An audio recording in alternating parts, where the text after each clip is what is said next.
যে ছবি আপনাদের সামনে রেখেছি, শুভেন্দু অধিকারী তিনি ইতিমধ্যেই মেডিকেল হাসপাতালে পৌঁছেছেন, যেখানে রয়েছেন অভয়ের মা। যে ভয়ঙ্কর অভিযোগ অভয়ের মা বাবা আজকে করেছেন যে তাদেরকে মারধর করা হয়েছে, তারা আহত হয়েছেন নবান্ন অভিযানে, সেই তারপরেই কিন্তু অভয়ের মাকে নিয়ে যাওয়া হয় হাসপাতালে। সেই হাসপাতালে পৌঁছে গিয়েছেন শুভেন্দু অধিকারীর সঙ্গে বিজেপি নেতা কৌস্তব বাগচিও রয়েছেন। সরাসরি আমাদের প্রতিনিধি সমীরণ পালও সেখানে রয়েছেন। সমীরণ, দেখো, এই মাত্র রাজ্যের বিরোধী দলের নেতা শুভেন্দু অধিকারী কৌস্তব বাগচি বিজেপি নেতাকে সঙ্গে নিয়ে মেডিকেল হাসপাতালের ভেতরে ঢুকেছে। ক্যামেরাম্যান অভিজিৎ দত্ত, তোমাকে ছবিটা দেখা যাচ্ছে। হাসপাতালের যে ইমার্জেন্সি গেট, সেই ইমার্জেন্সি গেট দিয়ে তারা ভেতরে ঢুকেছেন। এবং যেহেতু কিছুক্ষণ আগে তুমি জানো যে পার্ক স্ট্রিটে যখন তারা শান্তিপূর্ণভাবে আন্দোলন করছিলেন, মিছিল করে হেঁটে যাচ্ছিলেন, পুলিশের ব্যারিকেডের কাছে তাদেরকে বিনা প্ররোচনায় লাঠিচার্জ করা হয়েছে, এমনটাই অভিযোগ।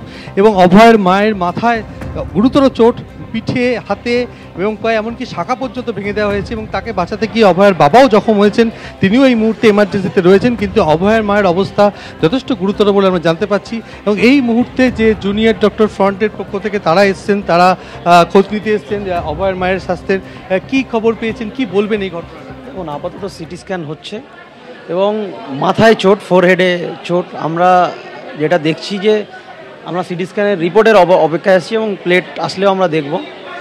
আমরা প্রার্থনা করছি যে খারাপ কিছু না আসে, কারণ মাথায় চোট যে কোনো সময়ে অনেক খারাপ হতে পারে, বিশেষ করে ফ্রন্টাল এরিয়াতে।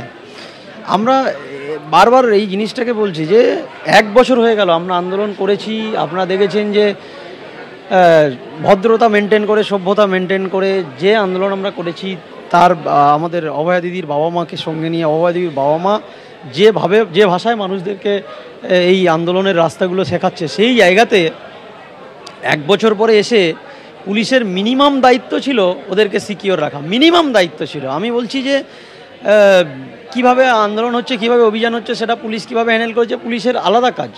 কিন্তু আচমকা লাঠি চালিয়ে দেওয়া এবং সেই লাঠির আঘাতে একেবারে আঘাত পাচ্ছে কে না, সেই অভয়া দিদির মা। এটা আমরা 1 বছরে কোনোদিন স্বপ্নেও ভাবিনি। আমরা আজকে অনেকজন জুনিয়র ডাক্তাররা নবান্ন অভিযানে যায়নি, কিন্তু আপনাদের কর্মসূচিতে তো ওনাদের যোগ দেওয়ার কথা। একদম, ওনারা যোগ দিয়েছেন, কাল রাতে আমাদের সঙ্গে কর্মসূচিতে যোগ দিয়েছেন। এবং আমাদের সংগঠন মতো যায়নি, কিন্তু অনেক জুনিয়র ডাক্তার আজকের নবান্ন অভিযানে গিয়েছিলেন। কিন্তু সেখানে গিয়ে আমার কথা হলো যে পুলিশ যদি মিনিমাম সিকিউরিটি বাবা মাকে না দিতে পারে, যাদেরকে এখন গোটা পশ্চিমবঙ্গ দেখছে, গোটা পশ্চিমবঙ্গ তাদের বিচারের দাবিতে যে রাস্তায় নামা সেটাকে কুর্নিশ জানাচ্ছে, সেই জায়গাতে আপনি তাহলে কোন ভিআইপি কালচারকে আপনি মদত দিচ্ছেন? যেখানে একজন নির্যাতিতা কন্যা সন্তানহারা বাবা মা, সে বেসিক সিকিউরিটি পাচ্ছে না, কাকে আপনি সিকিউরিটি দেবেন? আপনি এত সিকিউরিটি আছে, এত অফিসার আছে, এত পুলিশ আছে, কাদেরকে সিকিউর করতে চান আপনি? এই জায়গাটা খুব আমাদের লজ্জা লেগেছে যে এতদিন পরে তার বাবা মাকে আঘাত পেতে হচ্ছে। রোডিনা ক্রসিং থেকে অভয়ের বাবা মা যারা মিছিলে অংশ নিয়েছিলেন, নবান্ন চলো অভিযান, এবং তাদের ডাকে এই কর্মসূচি, আর এই কর্মসূচিতে তারা যোগদান করেছিলেন সেই সময় যখন একদম সমীরণ, আমরা শুনলাম আসফাকুল্লাহ নাইয়া তিনিও পুলিশের বিরুদ্ধে ক্ষোভ উগরে দিলেন এবং বললেন যে মা বাবাকে পর্যন্ত সিকিউরিটি দিতে পারলো না পুলিশ। এটা খুবই দুর্ভাগ্যজনক। এবং শুভেন্দু অধিকারী তিনি ইতিমধ্যেই হসপিটালে অর্থাৎ হাসপাতালে পৌঁছে গিয়েছেন, যেখানে অভয়ের মা বাবা দুজনেই রয়েছেন, এমার্জেন্সিতে রয়েছেন তারা। এবং অভয়ের মায়ের চোট লেগেছে যেটা বলা হচ্ছে, এবং তাকে দেখতে ইতিমধ্যে শুভেন্দু অধিকারী তিনি হাসপাতালে পৌঁছে গিয়েছেন।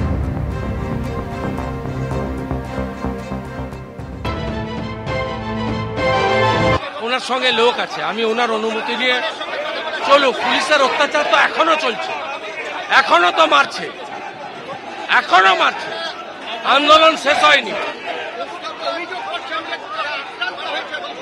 লাঠি দিয়ে পিটিয়েছে, আমিও তো একাকে।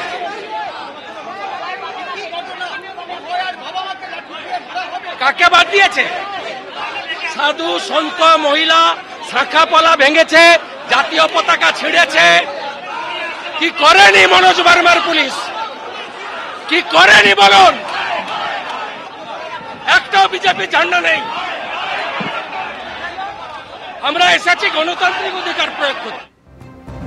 কুণাল ঘোষ তিনি সোশ্যাল মিডিয়ায় পোস্টও করেছেন এবং এরপর কুণাল ঘোষ কি বলেছেন শোনাবো।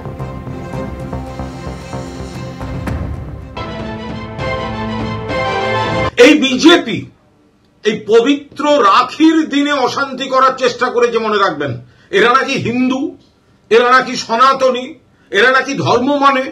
তাহলে রাখির দিন কি করে শহরে এই বিশৃঙ্খলা করার চেষ্টা হয়, লোকজন হয়নি, কয়েকশো মাত্র এদিক ওদিক থেকে জড়োয়া করে আনা, সেটাকে নিয়ে তারা বিশৃঙ্খলার চেষ্টা করেছে, কিন্তু অপচেষ্টা মানুষ ব্যর্থ করে দিয়েছে। আমরা তো সবাই অফিস পাড়ায় এই পাড়ায় সমস্ত ঘুরে এলাম, নর্মাল স্বাভাবিক, কিন্তু সেখানে বিজেপি এইটা করার চেষ্টা করেছে রাখির দিন। রাখির দিন কেন? যে বলবে হিন্দু সে রাখির দিন গন্ডগোল করার, রাজনৈতিক ইস্যু করার, নাটক করার, পুলিশকে মারার, পুলিশের সঙ্গে ধস্তাধস্তি করে ছবি তোলার চেষ্টা করবে। এরা হিন্দু, এরা হিন্দুত্বের কলঙ্ক।